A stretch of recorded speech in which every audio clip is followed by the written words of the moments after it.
അമ്മേ പേടിച്ചിട്ടും പോലുള്ള രാവിലെ 6 മണിക്ക് തുടങ്ങിയ ഡ്യൂട്ടിയാ, രാത്രി 12:30 മണിയായിട്ടും ഡ്യൂട്ടി തീർന്നിട്ടില്ല. എന്തൊരു കഷ്ടമെന്ന് പറയാം. ഈ സെമിത്തേരിയുടെ സൈഡിലൊക്കെ ഡ്യൂട്ടി. ബോസ് വിളിക്കുന്നു. Hello boss. എടാ പരാജിത. ബോസേ, ഞാൻ പലതവണ പറഞ്ഞിട്ടുണ്ട്, എന്റെ പേര് പരാജിതൻ എന്നല്ല, പി പാരിജാതൻ എന്നാണ്. നിന്റെ ഡ്യൂട്ടിയുടെ ഗുണം കണ്ടിട്ട് ഞാൻ പരാജയം വിളിക്കുന്നത്. എടാ കഴിഞ്ഞ മാസം നിന്റെ ടാർഗറ്റ് എത്രയെന്ന് അറിയാമോ? ഇല്ല. വെറും 0.5 മാത്രം. എന്റെ കൂടെയുള്ള 11 സ്റ്റാഫിനും 10ന് മേലിൽ ടാർഗറ്റ്. എന്റെ പൊന്നു ബോസേ, നിങ്ങൾ പേടിക്കണ്ട, ഇത്തവണ ഞാൻ അച്ചീവ്മെന്റ് ചെയ്തിരിക്കും. അച്ചീവ് ചെയ്തില്ലെങ്കിൽ നിന്റെ അച്ചീവ് വീട്ടിൽ പോയി ഇരിക്കേണ്ടി വരും. ബോസേ അങ്ങനെ പറയരുത്. ബോസേ, പിന്നെ എനിക്കൊരു റിക്വസ്റ്റ് ഉണ്ട്. എന്നെ ഇവിടെ നിന്ന് മാറ്റിയിട്ട് തരാമോ ഡ്യൂട്ടി? നീ ഇപ്പൊ ജവഹർ നഗറിലല്ലേ? അവിടെ സുഭാഷാണ് പോയത്. സുഭാഷ് അവിടെയാണെങ്കിൽ നീ ഇവിടെ തന്നെ നിന്നാ മതി. അയ്യോ അങ്ങനെ പറയരുത് ബോസേ. ചതിക്കാത്ത ജന്തു സിനിമയിലെ നവ്യ നായരുടെ യക്ഷിയെ കണ്ടിട്ട് 4 ദിവസമാണ് ഞാൻ പേടിച്ച് പറിച്ച് കറന്നത്. അതുകൊണ്ട് എന്നെ ഇവിടെ ഇടല്ലേ, ഞാൻ പേടിച്ച് മുള്ളി പോവും.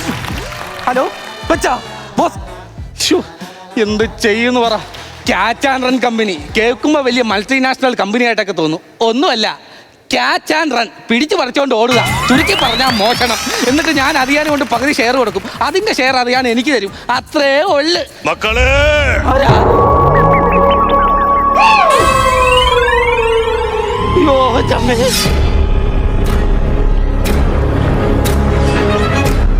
മക്കളെ ആരാ? ഞാൻ കമ്പിളി മാമൻ. അമ്പിളി മാമനാ? അമ്പിളി മാമനല്ല, കമ്പിളി മാമൻ. അതെന്നാ? കമ്പിളി മൂടി നടക്കുന്നുണ്ട് നാട്ടുകാർ വിളിക്കുന്ന പേരാ കമ്പിളി മാമൻ. ആണോ? അസമയത്താരും ഇതുവഴി നടക്കാറില്ല. അതെന്നാ?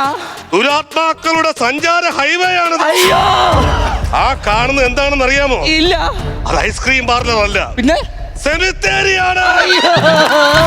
അവിടെ അടുക്കി വെച്ചിരിക്കുന്ന സോപ്പ് പെട്ടികളല്ല, ശവക്കല്ലറകളാണ്. ഈ കാലം പേടിപ്പിച്ച് കൊല്ലുമല്ലോ. ഇതുവഴി ആരും പുറത്തിറങ്ങി നടക്കാറില്ല. ദുർമരണം നടക്കും. ഇതുവഴി സഞ്ചരിക്കുന്ന കുറച്ചുപേരേ ഉള്ളൂ. ഭൂതം, പ്രേതം, പിശാച്, മാടൻ, മറത, ചെമ്പോത്ത്, ഒടിയൻ, പിന്നെ പൊടിയൻ. അതെ, പേടി കൊണ്ട് ചോദിക്കുവാ, ആരാ ഈ പൊടിയൻ? ഞാൻ. എന്നാ ഓക്കേ. പേടി മാറ്റാൻ വേണ്ടി ഈ കമ്പിളി മാമൻ ഒരു ഉപായം പറഞ്ഞു തരാം. എന്നാ മാമ? ഈ ചന്ദനത്തിരി കത്തിച്ച് മനസ്സൊരുക്കി പ്രാർത്ഥിച്ചാ മതി, ഇവറ്റകളൊന്നും അടുക്കത്തില്ല. ദൈവമേ മാമ, ഒരുപാട് നന്ദിയുണ്ട്. നന്ദി വേണ്ട, 25 രൂപ മതി. അതെന്തിനാ? ഈ ചന്ദനത്തിന്റെ വില ഞാൻ ഇത് വിൽക്കുന്നതാണ്. ഇത് വിറ്റാണ് എന്റെ ടാർഗറ്റ് ഇന്ന് അച്ചീവ് ചെയ്യാൻ. ചന്ദനത്തിരി വിൽക്കുന്ന ആളായത് ശ്മശാനത്തിന്റെ ബാധിക്കാണല്ലോ ചന്ദനത്തിരി വിൽക്കുന്നത്. ഈ ശ്മശാനത്തിന് ഭാഗം ചന്ദനത്തിരിയല്ലേ പായസം കൊണ്ട് വിൽക്കാൻ പറ്റുള്ളൂ. എനിക്ക് വേറൊരു പണിയില്ല. താൻ എന്തിനാണ് ഇങ്ങോട്ട് വന്നത്? എന്റെ ബിസിനസ് നടക്കണ്ടേ, എനിക്ക് കച്ചവടം ചെയ്യണ്ടേ? വേണ്ട വേണ്ട. അവരനിയൻ. മക്കളെ മക്കളെ, ഓങ്കാരം ശംഖിൽ ചേരുമ്പോ കിരൺ മാറുന്ന വെൺമലരേ. അല്ലേലും എന്നോട് സ്നേഹമില്ല. അങ്ങനെയാണ് ഈ പാതിരാത്രി 12:30 എന്നെ ഇവിടെ ഇറക്കി വിടുമായിരുന്നു. എന്നോട് ഒരു സ്നേഹവും ഇല്ല. എടാ ഇച്ചിരി മണ്ണിങ്ങെടുത്തേടാ. ഏതോ പാവപ്പെട്ട വീട്ടിലെ ആ ചരല് കളഞ്ഞിട്ടാ. ചരല് കള.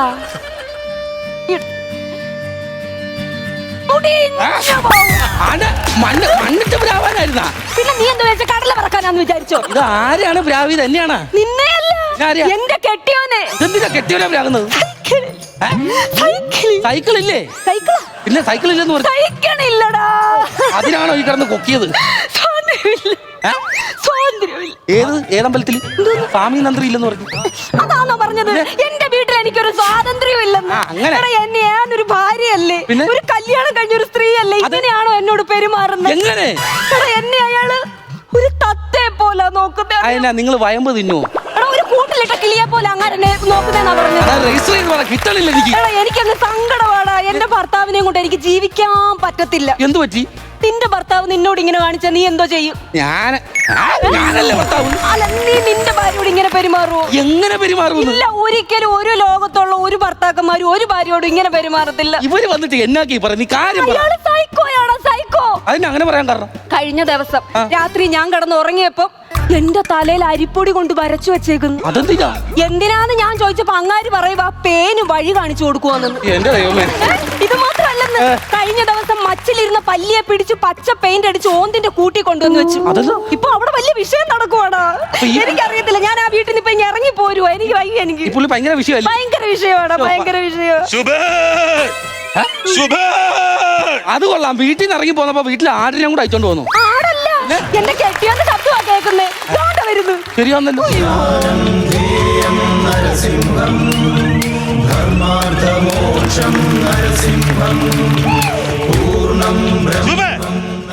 ഞാൻ പല തവണ പറഞ്ഞിട്ടുണ്ട് എന്നെ ശുഭേ ശുഭേന്ന് വിളിക്കരുതെന്ന്. എന്റെ അമ്മ അച്ഛനും നല്ല ഒന്നാമത്തെ ഒരു പേരിട്ടിട്ടുണ്ട്, അത് വിളിച്ചോളൂ. അമ്മച്ചി അച്ഛനോട്ട പേര് കേൾക്കണം. ആ പരിചയക്കാരഞ്ഞു വരും. ഇവിടെ അമ്മച്ചിട്ട അച്ഛന് പേരറിയാമോ? ഞാൻ എനിക്ക് പറയാൻ പറ്റൂല, വേണമെങ്കിൽ ഞാനത് എഴുതി അത് വായിച്ചു നോക്കി. ത്രയംബക റാണി. ഈ മുടിഞ്ഞ പേര് വിളിച്ച് എന്നെ നാക്കി പിണങ്ങി അവസാനം ENT ഡോക്ടർ സദാശിവ സാറാണ് വന്ന് എന്റെ നാക്കിന്റെ പിണക്കം മാറ്റിയത്. ഇനി എനിക്ക് എന്റെ കുട്ടപ്പയെ പിണക്കാൻ പറ്റൂല. ആരാ കുട്ടപ്പായ? എന്റെ നാക്ക് ഞാൻ അങ്ങനെ വിളിക്കുന്നത്. അങ്ങനെ ഞാനിട്ട പേരാണ് നമുക്ക് ശുഭ എന്ന്. അവസാനം ഞാൻ എവിടെ യാത്ര പോയി കഴിഞ്ഞ് നാട്ടുകാർക്ക് ഇതാ ശുഭയാത്ര പോകുന്നത്. അതെങ്ങനെ ശരിയാവും? എവളെ കൂടെ പോകുമ്പോ ശുഭയാത്ര ഇല്ലല്ലോ, അത് അശുഭയാത്രയല്ലേ? അത് ചെറിയൊരു പേരല്ലേ? എവളെ പേരൊക്കെ പോട്ടെ, എവളെ അമ്മേരെ പേരറിയാമോ? എവളെ അമ്മേരെ പേര് വിളിച്ചാണ് എവളെ അച്ഛൻ ഭിത്തി കയറിയത്.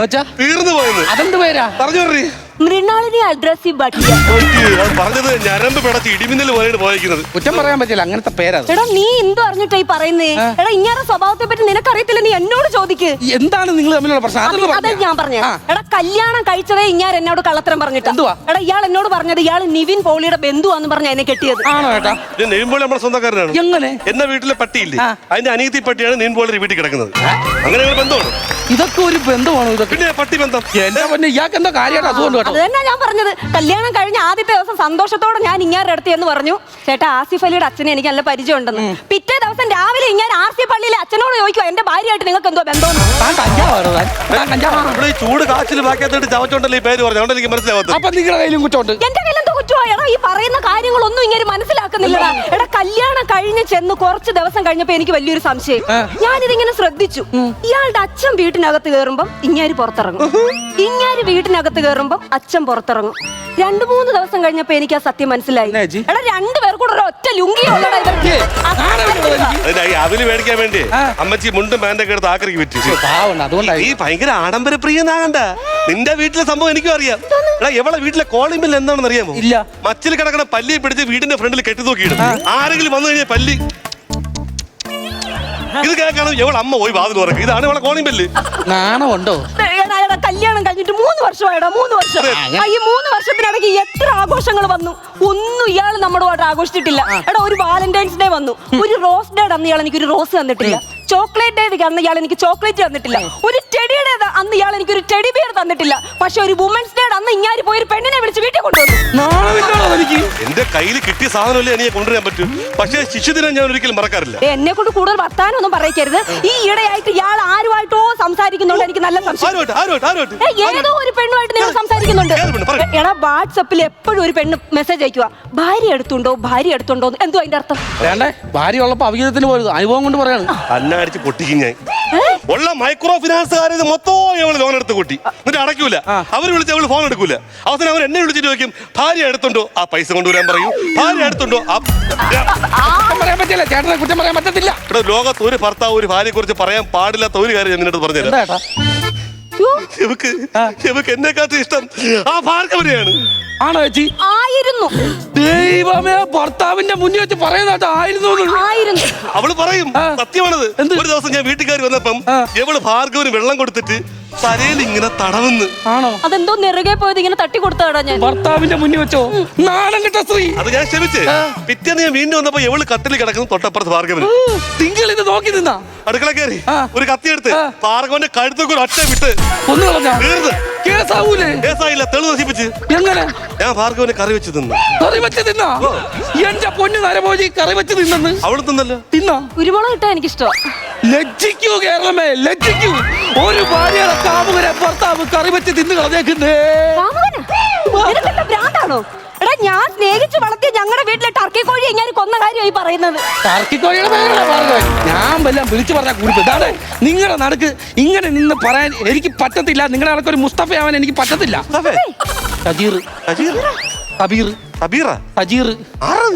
കവലയിൽ ഇറച്ചി വെട്ടുന്ന ആളുടെ പേരെന്നാ? ഹംസമാവാൻ എനിക്ക് പറ്റത്തില്ല. അല്ല നീ ഇതൊക്കെ ചോദിക്കാൻ നീ ആരാ? നീ കുറെ നേരിട്ട് ഇവിടെ കിടന്ന് കറങ്ങുന്നല്ലോ. നീ ഏതാ? ഇപ്പോഴെങ്കിലും ചോദിച്ചല്ലോ, നന്ദിയുണ്ട്. ഞാൻ ക്യാച്ച് ആൻഡ് റൺ കമ്പനിയുടെ എക്സിക്യൂട്ടീവ് ആണ്. എക്സിക്യൂട്ടീവ് അല്ല, എക്സിക്യൂട്ടീവ് കളക്ഷൻ ഏജന്റാ. ഓ ഞായറാഴ്ച പേര് വണ്ണാച്ചി. അങ്ങനെ പറഞ്ഞു, കുഴപ്പമില്ല. ജീവിക്കാൻ വേണ്ടി ഓരോരോ മാർഗം. ജീവിക്കാൻ വേണ്ടി കണ്ടു പഠിക്കും. രാത്രിയെന്നില്ല പകലെന്നില്ല കണ്ടോ അധ്വാനിക്കുന്ന ഒരു ചെറുപ്പക്കാരനെ കണ്ടോ? നിങ്ങളുടെ കൂടെ ഒക്കെ ജീവിക്കുന്നതിലും വേണ്ട ആ ചെറുക്കൻ്റെ കൂടെ പോയി ജീവിക്കണം. ഇവനെ എങ്ങാനും പോയി അങ്ങ് കെട്ടണം ഞാന്.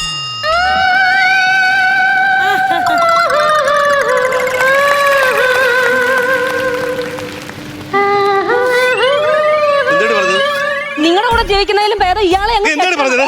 ഇവനെ കെട്ടണോ? ശുഭേ, നീ എന്താണ് പറഞ്ഞത്? ചേച്ചി പറഞ്ഞ കാട്ടില്ലേ എന്റെ കൂടെ ജീവിക്കണം നിങ്ങൾക്കകത്ത്. അപ്പൊ നിനക്കും ഇഷ്ടോ? പിന്നെ എവക്കും ഇഷ്ടോ? പിന്നെ ഒരുമിച്ച് ജീവിക്കാനാ? രണ്ടുപേരുവാ? രണ്ടുപേരും ഇപ്പൊ കണ്ടവരെ ആ. Love at first sight. അയ്യോ അയ്യോ നമ്മളില്ലേ ഇല്ല, ഇത്ര പെട്ടെന്ന് ഇപ്പൊ കണ്ട ഒരുത്തന്റെ കൂടെ എന്റെ കല്യാണം കഴിക്കണം രണ്ടുപേരും കൂടെ. കഴിക്കും.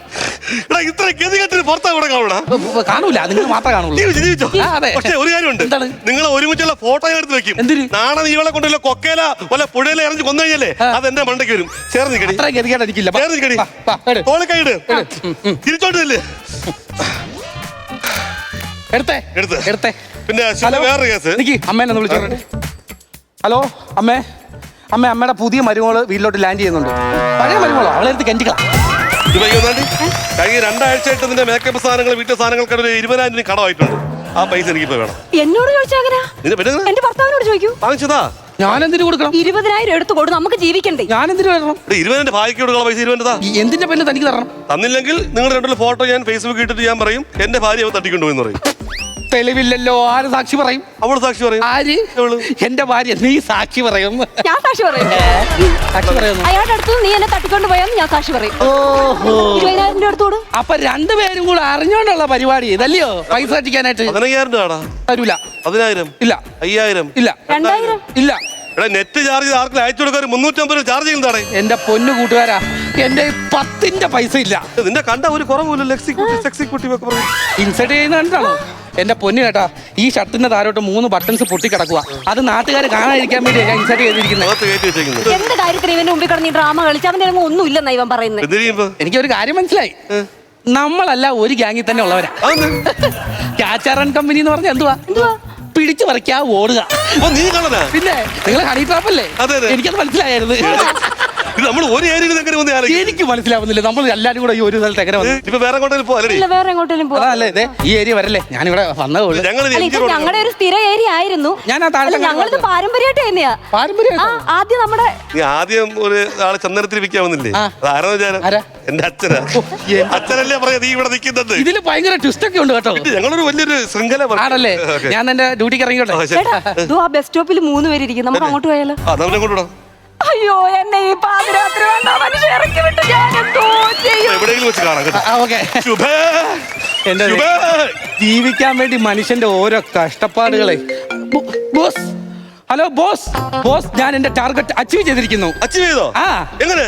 ഇപ്പൊ ഹണി ട്രാപ്പ് എന്ന് പറഞ്ഞൊരു ഭാര്യയും ഭർത്താവും കൂടെ ഇങ്ങോട്ട് കയറി വന്നു. ആ ചേച്ചിയുടെ മാല ഞാൻ നൈസായിട്ട് അടിച്ചു കൊടുത്തിട്ടുണ്ട്. Well done, Mr. പരാജിതൻ. പരാജയനല്ല, പിന്നെ പാരിജാതൻ.